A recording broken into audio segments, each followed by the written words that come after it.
Alright folks, I am back. Naturally, as I was recording a video, we had a power outage. Naturally. Could expect no less, but such is life. I am going to continue. So I was talking about AccuFire technologies. They are kind of innovative, and I am generally interested in thermal clip-ons, and I had a pretty decent looking one. I want to use one with my March shorty rifle scope, potentially for hunting things like that, on a very lightweight subsonic blackout rifle. So I have some interest. I'm checking if the previous video that I just did it was cut off, if it got posted. Yes, it got posted. That is good. Alright, just making sure Facebook is not doing something silly with me. And what is this? Okay, alright, sorry about that. Moving right along, one of the more interesting companies for me in many ways is Fix-It Sticks. For a variety of reasons. One is that they generally do clever things. I mean, that's basically it. I like the tools. I like the compact tools because I'm always on a run. I'm always out of time. Something that doesn't take much space and is flexible, I can buy a couple, throw in different bags, and make sure I have one with me. Historically, I've been using Borka tools. I have one kit that I bought a long time ago and still works fine. But I have to admit that what the Fix-It Sticks are doing is a little bit more elegant of a solution, in my opinion. And they've got a tool now that is not quite like a regular torque wrench. It's basically kind of like a tension thing with a scale on it. Depending on how much tension you put on, it shows a different scale. It shows you how much torque you have on it. For me, that's nice and flexible. I mean, there is a risk of over torquing, but I'm okay carefully watching the scale, and it works for me. Also, they introduced a small, inexpensive, and perfectly reasonable rifle scope leveling tool. As long as your scope has a flat surface somewhere underneath, they've got a little tool that clamps to the Picatinny rail, and you can raise it up and index it against a flat bottom of the rifle scope turret box, and that way you can have you can make sure it's level to the Picatinny rail. Right now, you are leveling to the outside of the turret box, right? And I've seen more than one scope where the bottom of the turret box was not exactly lined up with the turrets or with the reticle or whatever else, right? But assuming the scope is made correctly and everything is reasonably well done, this tool will work and not give you too much trouble. I will definitely procure one or two. I spend an innumerable amount of time mounting and demounting scopes, so something that can speed up leveling is sort of a good thing for me. Okay, so let's see what's next. We talked about Fix-It Sticks. Jeff Robertson does a couple of things for spark munitions and for AB suppressors. I think that's the name of the company. That's kinda, I know it's there somewhere. I don't know where that card is. But anyhow, I didn't get a chance to make it to their booth, but I had a long conversation with him at dinner. We have some mutual friends, so we ended up at dinner together. I like the guy, he says the right things. One of the things that I'm looking to do is to stop reloading. I am busy. There's just not enough time, and not reloading sounds really appealing to me. I sort of enjoy reloading, to be honest with you, but I only get to do it in the middle of the night when everybody's asleep, when I'm dead tired. I don't know. if I can find a way to not reload, I'll be a much happier person. So I looked at Jeff told me a little bit what kind of standard deviations and stuff they're getting with their ammo, and I'm probably gonna give them a shot. I mean, I like what they do. I like how he talks about this, right? I mean, I haven't seen the product. I like how he talks about it. If they can achieve what he says they can achieve, and at the prices that I see on the website and stuff, and maybe I'll be able to get some sort of discount in volume or something like that. That will save me a ton of time without costing me a whole lot more money, and without me needing to worry about brass too much, sort of jazz. So weirdly, I'm really excited about this. This will make a huge difference for me. I mean, I have a very busy day job, and I have where I'm always behind, and then I have a side job or two, and then there's a writing thing. And that's kind of that's yeah. I think long-term reloading is not in the cards for me, so it would be good to not do it. Okay, going back to optics. So there's a company that's been getting some attention, and I talked to them a fair bit, called Swamp Fox Tactical Optics. I know Mike Branson there. He used to be with Primary Arms. He's no longer with them. I think he's reasonably happy about it. And he's now manages a whole marketing business for Swamp Fox. Swamp Fox is effectively a house brand for a good-sized Chinese OEM, and that offers some interesting possibilities for a company like that, because they've been an OEM for a while. They've made scopes for a lot of different people, and they have a good library of different designs, and they keep on getting better and better every year. So I am kind of pleased with what they've been up to. I've been looking at a couple of their scopes, but I only received them fairly recently, so the reviews are not out yet. One is the Arrowhead second focal plane 1:10 by 24 scope, and another is the more of a precision-oriented Kentucky long 5-30 by 56, which also looks very, very decent. The new scopes that I've heard about but hadn't seen that were shown at SHOT were the Warhawk scopes. Also front focal plane, beefed up, locking turrets, 2.5 to 10 by 32, and 5 to 40 by 56, and they looked well made. The optics looked reasonable. I mean, best I can tell. SHOT Show, but I didn't find anything obvious to complain about, which usually means that the optics are pretty good, right? So if there's anything I'm really truly good at, just finding something to complain about. And on the Warhawk, I think they had 2 Warhawk series scopes, that the only thing I really found to complain about was that the turrets and reticles were in MOA. Okay, well, I joke, but they're good scopes.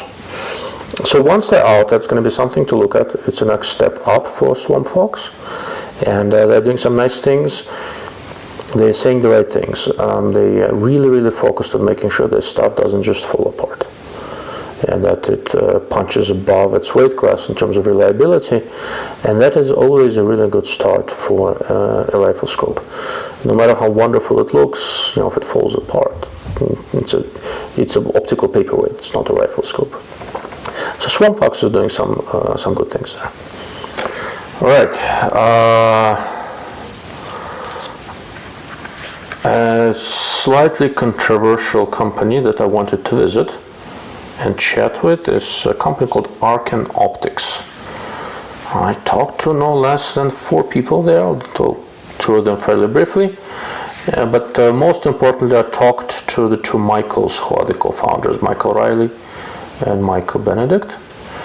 The shtick with Arken Optics was that when they just came out, the forums somehow got flooded with a bunch of people shilling the product. And I think what happened is that they opened a little bit too many small dealers who all competed against each other, and all were very enthusiastic about selling the product, and none of that smelled right.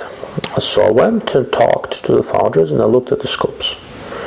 You know, I have to admit, so the founders, the two Michaels, I think they were a little bit taken aback by how this was all happening, and I don't think that the absolutely disastrous rollout was a really good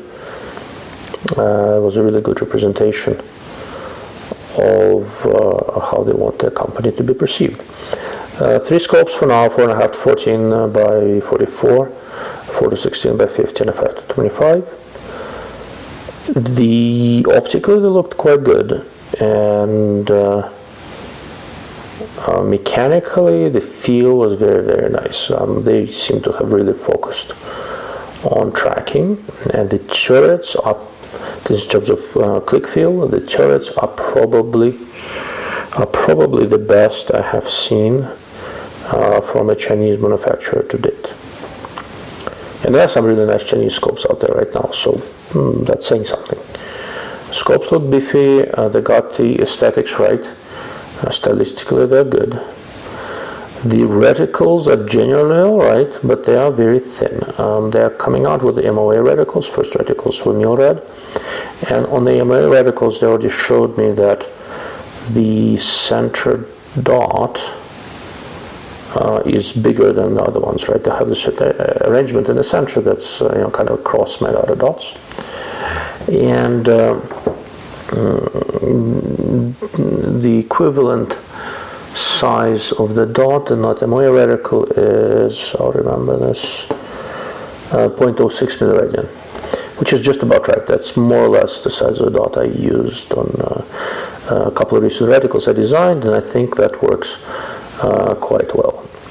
So I came away from Arken fairly encouraged. I think these guys will do quite well. The beginning seems, despite some early stumbles, the first scopes are looking very respectable, and I think they will do well with them. I would still like, overall, I'd like to see the reticles to be a little bit thicker, and I'd like to see illumination in the scopes.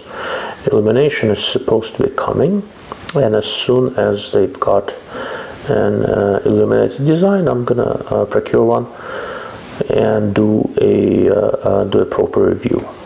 The configuration that's of most interest to me is probably the 4 to 16 by 50. So once they have an illuminated version of that with milliradian reticle, I will take a look.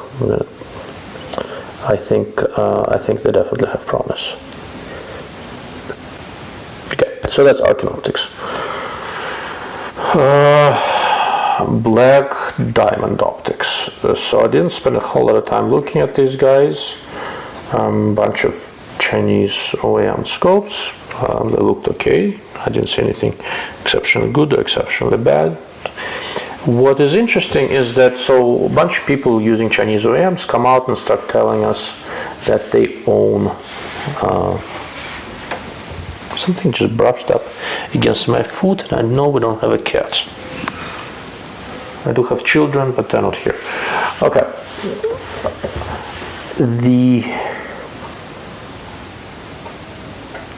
So they can't all own their own OEMs, okay? They can't all own their own factories. But these guys are claiming that the person who owns Black Diamond Optics also owns an OEM of some sort in China. I have no means of verifying that claim. Most of the scopes they had were also MOA for some odd reason. They did have 1 milliradian base scopes. I looked at them somewhat carefully. I didn't see anything that would help me form a positive or a negative opinion. So make out of it what you will. Athlon. So the people I know at Athlon were not there, but Drake Adams was, and I've met him, the night before at dinner with a bunch of friends.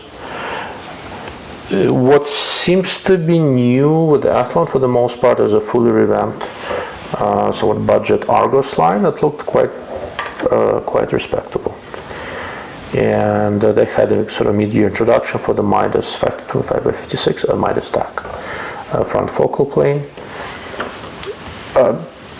Athlon is kind of an interesting company. They're growing very, very fast, iterating quickly. Their products are generally good for the money. And every price range where they compete, they seem to be doing fairly well. I think this was a slightly quiet SHOT Show for Athlon, but I kind of roamed around and looked at stuff. Everything's looking good. They're maintaining quality.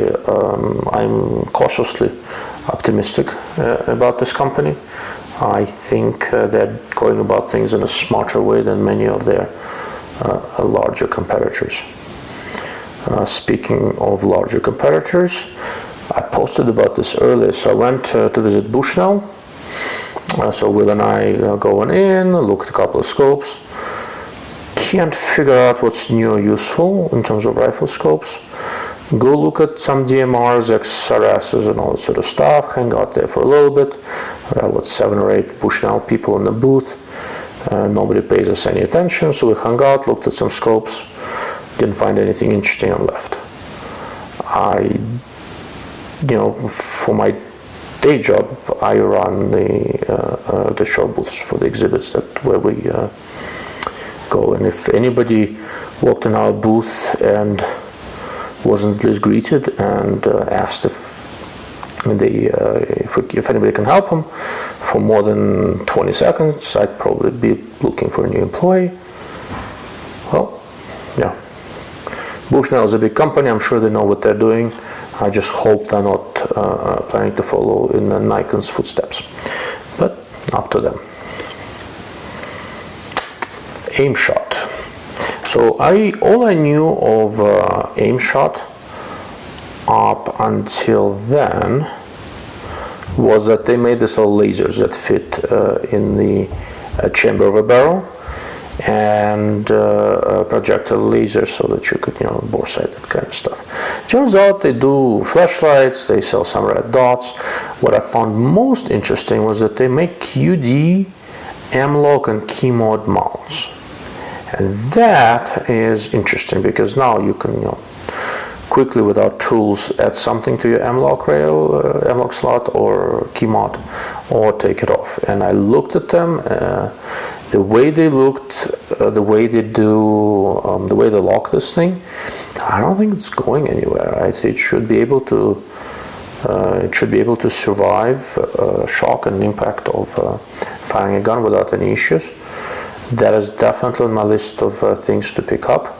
For example, I'm really thinking about putting a flashlight on something like that. That would be a good application.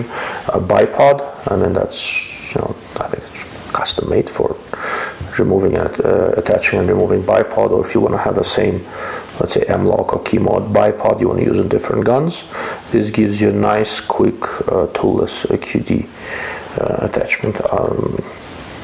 Don't know how I missed it before, but Jeff, their sales manager, reached out to me via Sniper's Hut, asked me to swing by, see the new stuff, and I'm glad I did.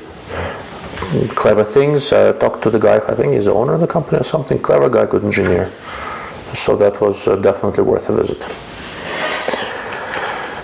US Optics. So I talked to Josh at US Optics. Josh knew who I was. I'm not sure what he does for US Optics, but Josh is definitely a shooter. And he was very, open what they're up to. So they're basically a sister company to Zero Delta. So Zero Delta and US Optics were in the same booth. They seem to be slowly going through and revamping the regional US Optics line. There are the US scopes, which are now called the Foundation series. And then there is the TS series, which are made in China and QC'd by US Optics in, I think, North Carolina. Since they make scopes, they obviously have equipment to check them, and basically that's what he's telling me. Their TS series are made in China and quality controlled and checked and everything in North Carolina. It's not a bad idea. Until that point, so I had never seen any of the TS scopes live. I saw one of the low power variables last year. I had not seen any others. I looked at them a little bit, and honestly, they kind of looked alright. I know US Optics has gotten a lot of flack. I tend to give them the benefit of the doubt for a little while. I think the last couple of years for them were rough with a change of ownership and 2 changes of location and all that sort of stuff. I hope they can spring back from this and grow and become good. It's a good company and good name. The changes they made to the foundations, here's Optica, they look quite similar to the original US Optics designs, but they redid how, a lot of the mechanics and all that. The magnification ring is now smoother and goes through a different range of adjustment, so it's a bit quicker. They brought back something that looks like the original ERAC turret, which has pretty decent feel and all. I can tell you absolutely nothing about the quality. The 5-25 scope, I looked at the shot. It did tunnel on the bottom, which I don't like very much, but it looked perfectly respectable. With the TS scopes, the scope that I'm most interested in is the 3-12 by 44. That bloody thing is absolutely tiny. As a DMR scope, I think that has a lot to recommend itself. And the Zero Delta is introducing a new-ish, I guess, a line of scope mounts, scope rings, some of which I think will allow to add an offset red dot sight.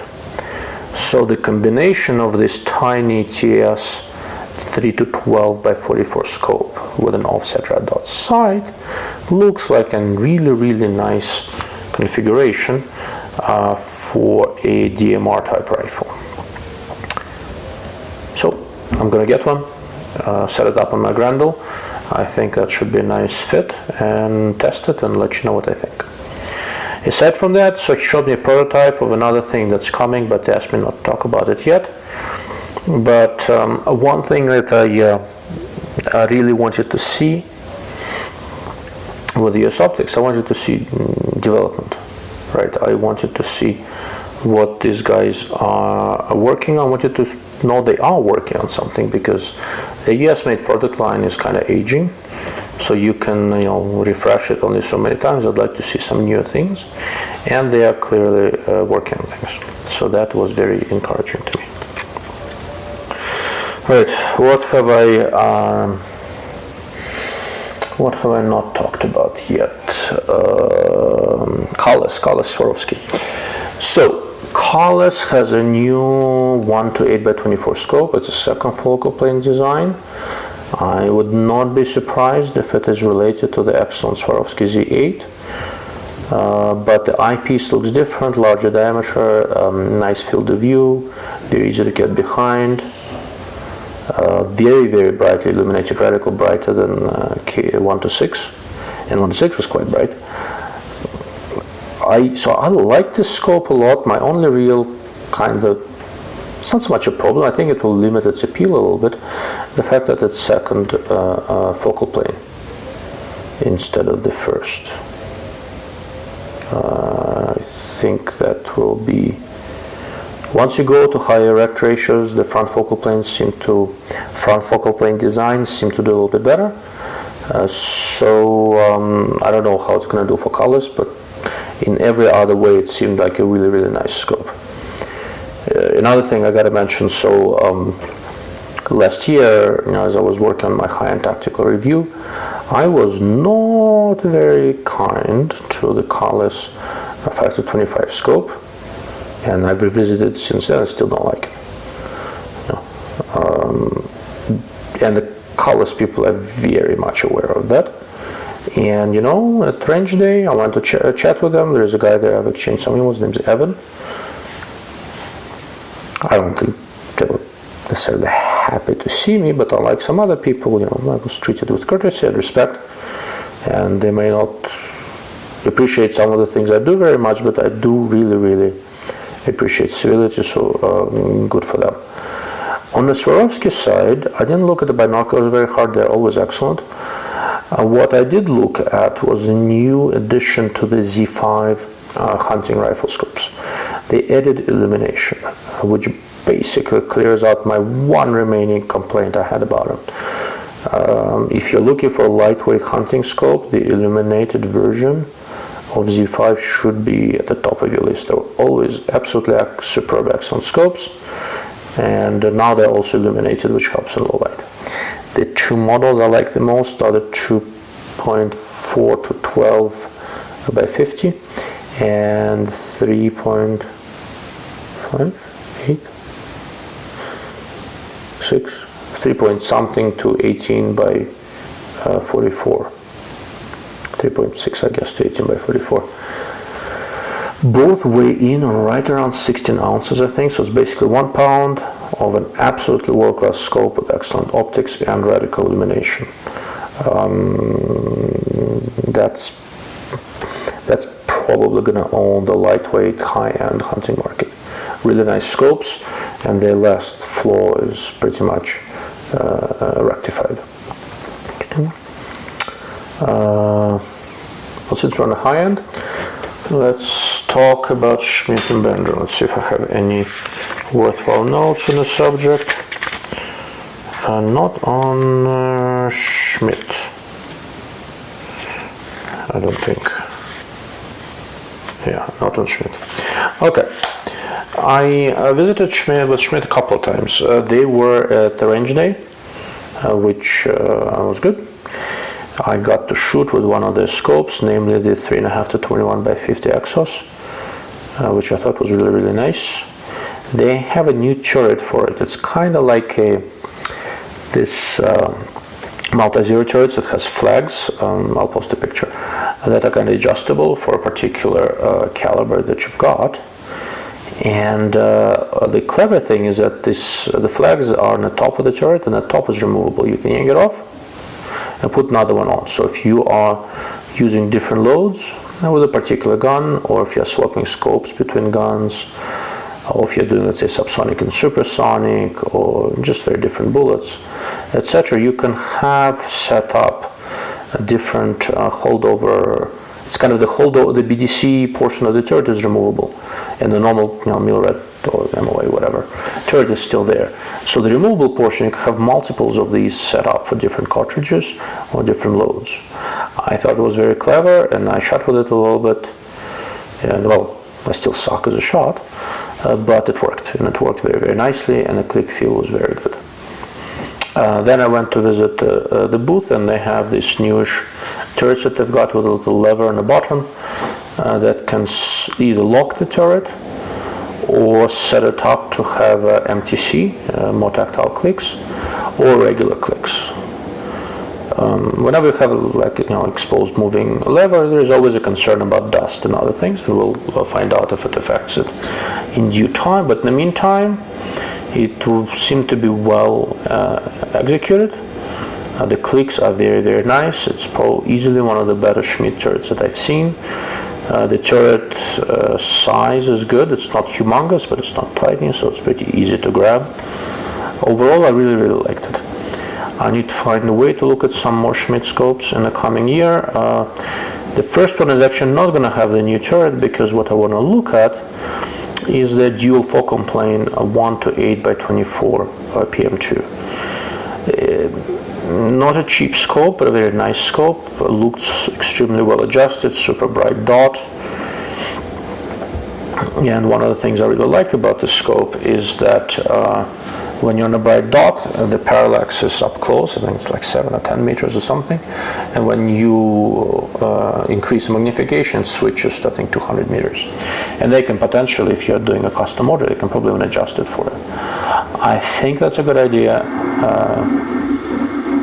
I apologize for the background noises. I think that's a good idea. I think it will work really well for Schmidt, and I'd like to do a test on one. sometime in March, April. Okay. Anyhow, so that's that for Schmidt.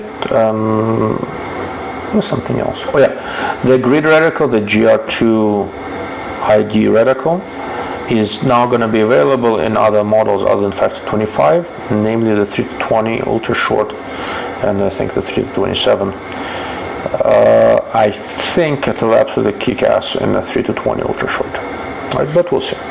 I really like the reticle in the 5-25 Schmidt that I saw. I think it was a really nice design, and the reticle works well for the type of shooting that I do. Can't remember if I talked about Vortex in a previous video. I don't think I have. So Vortex only had one major news, but it was major news. They have introduced a Razor Gen 3 1-10x24 front focal plane scope. And this thing rocks. Of all the questions that I got about this show, I think I got more questions about this guy than about everything else put together, or close to it. The scope is not very big, the scope is not very heavy. It's about 10.5 inches long, 21 ounces weight. Front focal plane, 1-10 magnification range, daylight bright reticle, tree type reticle in the front focal plane, good eye relief, axon eyepiece, really easy to get behind, and absolutely nuclear reticle brightness and 1 power, so just like a red dot. To say that I'm impressed would be an understatement. The target for this scope, well, probably a Night Force Attacker F1, Night Force NX8, maybe the Schmidt 1-8 that I talked about, maybe the Minox ZP8, but it's the only really near production 1-10 front focal plane scope out there. March has one, I talked about it earlier, but March doesn't have quite that same level of reticle illumination, and it is still a prototype. The March scope is substantially shorter and lighter though, so perhaps it's a little bit of a different niche. March also has side focus. The Razor Gen 3 does not. But anyway, so I'm supposed to get one from the first production batch, and I'm gonna beat it up and put it through its paces and do my best to break it. And we'll see how it goes, but I was really excited to see it. The MSRP is about $2,800. Street price should be right around $2,000. I think it's going to be a long time before they're able to keep it in stock at that price. Now, all of that, of course, is subject to them being able to build it on some sort of a production scale with good quality control and all that. This is it's a pretty complicated director system, I bet. So one of the things to keep in mind with pretty much every 1-10 front focal plane system I've seen to date, there's going to be 1 or 2 spots in the magnification range where you will see that the reticle kind of drifts out of focus a little bit and then snaps back in. They all have it.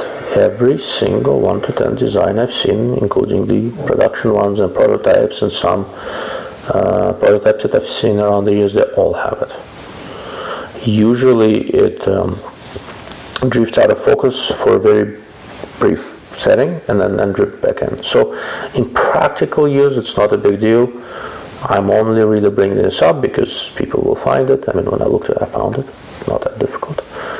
And I wouldn't get too excited about it. It's a very minor inconvenience and a minor price to pay for a very broad magnification range. Okay. All right. What else do we have? Travis.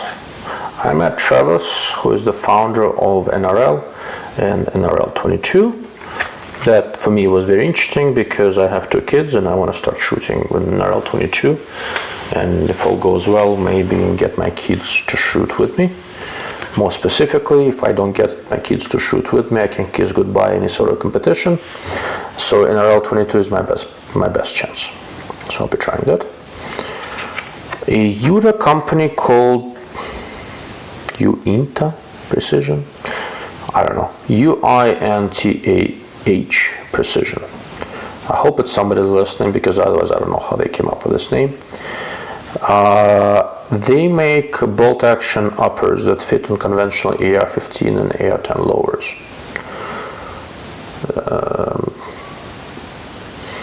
I'm not 100% convinced I know why I need one, but I definitely want one, because they're just cool. They're also promising good accuracy, good barrels, and you can use completely standard AR-15 or AR-10 lower with it. Right, so if you don't need to worry about gas system and all that, and operating and all that sort of stuff, this is kind of interesting. I mean, one application would be, for example, if you want really quiet subsonic, using an AR-ish platform, that may be a comparatively simple way of doing it with 300 blackout. Or if you, I don't know if they do 458 SOCOM, but maybe that would be a good way to have a bolt action 458 SOCOM if you're shooting subs and you want it really quiet. I mean, that would probably be the way to do it. I just, everything they did seemed well executed. So I liked it. I'll see if I can get my hands on one. Icarus Precision was a company also at the pop-up pavilion. So there was Icarus Precision there, and a company called Black something holsters. What was it? I don't remember. I'll post it later. Nice holsters, and what this company, I think it's called Black Label Holsters. So I had a long conversation somewhere with a gentleman who is with that company. I'm going to find your name in a moment. But Black Label Holsters, that's correct. I was right the first time. So I had a long conversation with Mike from Black Label Holsters prior to shot. Unfortunately, we didn't manage to cross paths between all the meetings, but his holsters were on there, and I really liked them. They were well made. I'm probably going to start using them. And the Icarus Precision, their big thing was aluminum machined frames for P320 and P365. They had several different styles. One of them fit my hand like a glove. It was perfect. So I wasn't planning to buy a P320 or P365. Now I'm reconsidering, but we'll see. Really nice workmanship. I liked it, both for the frames and for the holsters. Okay. What else we got? A few other kind of sort of a weird things, little things. Something I saw at range day: brass deflector, a little gadget that you can attach to an AR or bolt gun or really almost anything. And that instead of catching your brass, just deflects it down, so it doesn't fly off in the next county. So if you are trying to keep your brass, or if you're simply trying to make sure that you are not hitting everybody else in the range with your brass, it's not a bad way to go. What else? Oh, Howard Kent from Armor Development Group. Interesting guy, funny guy, really funny guy. We had a long conversation with Howard. I talked to him briefly last year, had a much longer talk this year. Bright guy. Howard and I need to stay in touch. He said all sorts of interesting things. Odyssey, gentleman who does augmented reality, ran into him by March booth. He seems to be doing some really clever things with augmented reality training. Diamondback Firearms. So this is one of the things that I found really interesting at the range day. They made a 5.7 by 28 little pistol thingy. Kinda, it's like a AR style pistol, but it's not an AR. Takes FN magazines and shoot the 5.7 by 28. This thing is super slim, super light, super cool, folding stock. Generally Picatinny rail in the back, so you can take different stocks and all that. You can SBR it, you can run it as a pistol with a brace. That's what I had at the show. Probably the coolest thing I saw during the range day. Also, from the range day, seismic ammo out of Oklahoma, I think. Yeah, out of Oklahoma. So they basically had heavier than normal bullets for common calibers. They had a 185 grain 9mm bullet, which in the guns that they had cycled perfectly, and seemed like it would have more of a punch. It definitely, recoil felt a little bit stiffer, but more of a push. It's not sharp recoil. Since I no longer live in Los Angeles and I have very strong interest in suppressors, heavier for caliber bullets that go subsonic are of great interest to me, and I kind of like the idea behind these. They still open up and all that, and they just hit a little bit harder from a common caliber. I will procure a little bit and play with it, and if it works reliably with my guns, maybe that's going to be my self-defense ammo. I think they have some gelatin tests and all that. I'll need to do more research, but basically I liked what I saw there. Alright, what else can I tell you? Alright, Meprolite. So Meprolite is an Israeli company. I've been kind of on top, more or less, of what they've been up to for a while. Looked at them carefully, didn't look too much attention, but last year they had kind of an interesting augmented reality site called Meprolite Foresight. So this year I went and looked more carefully, honestly, a lot more carefully, and I really like it. Works well with magnifier, without a magnifier. Gives you direction, cant, different reticles, all sorts of fun stuff. It is clever. It plays to Meprolite's strength. Mepro has been around for a while. They provide all sorts of different sights for the IDF. They have another really neat reflex sight that's combined with two lasers. They have new backup iron sights that incorporate tritium dots. They've been doing tritium stuff for a long time, and they spent a lot of time with me, answered all my questions. So Jay, Bill, Tom, thank you for your time. I'll be looking at some Meprolite stuff sooner than later. Okay.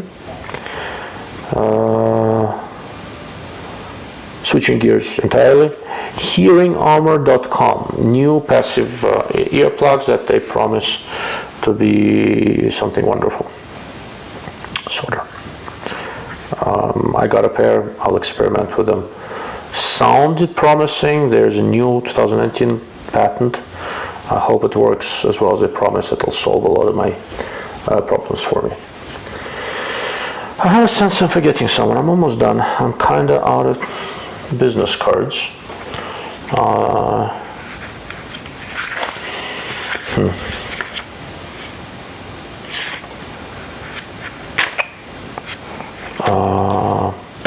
Geissele. So Geissele is known originally for triggers, but now they do mounts. Have one of their mounts, quite nice. They introduced a rifle scope this year that was met with some amount of derision, I think. It looked a little bit odd. It's a 1:6 by 26 design. It's second focal plane, and right around $1,000. Best I can tell, it's made in Japan, keyseed by Geissele in the US. I shot with it during the range day. Shot quite well. It seemed like a perfectly decent scope. The illumination is not super bright, which is a downside.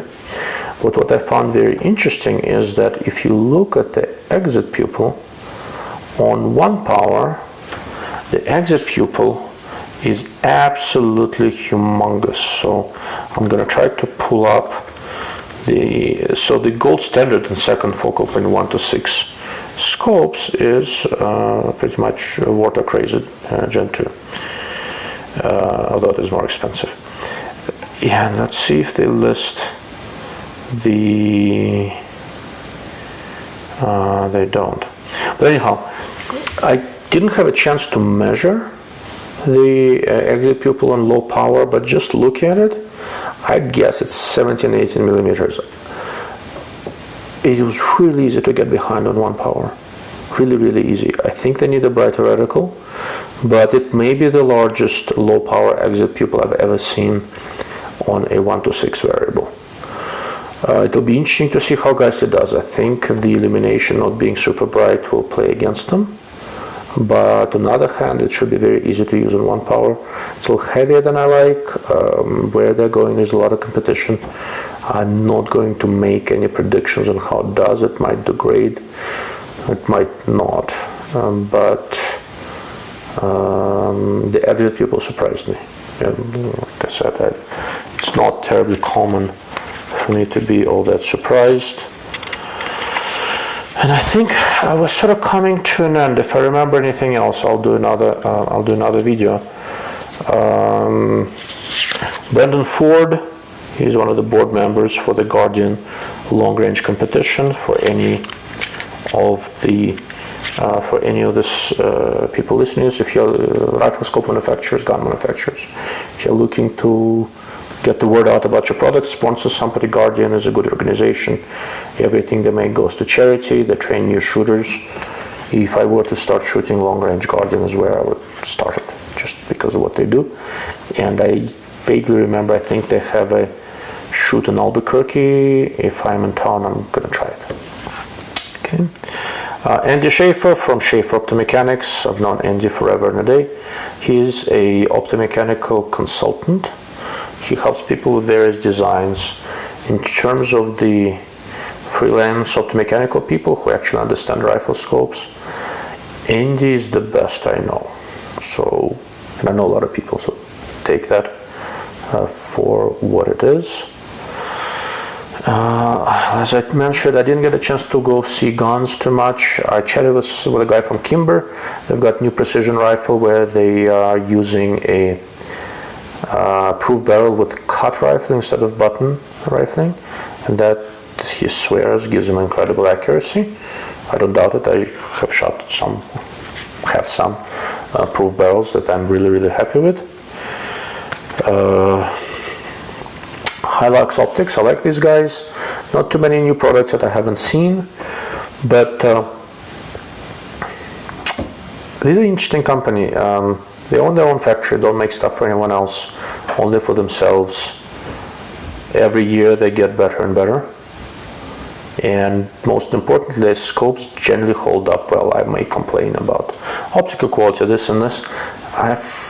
Very rarely do I see their stuff fail. I have a lot of mileage with the CMR scopes, and they work well. And I think I'm gonna wrap up here. I need to go finally put my kids to sleep. Thank you for watching. Once the video is saved, I'm gonna upload it on YouTube, post links everywhere. Once again, I do appreciate your time.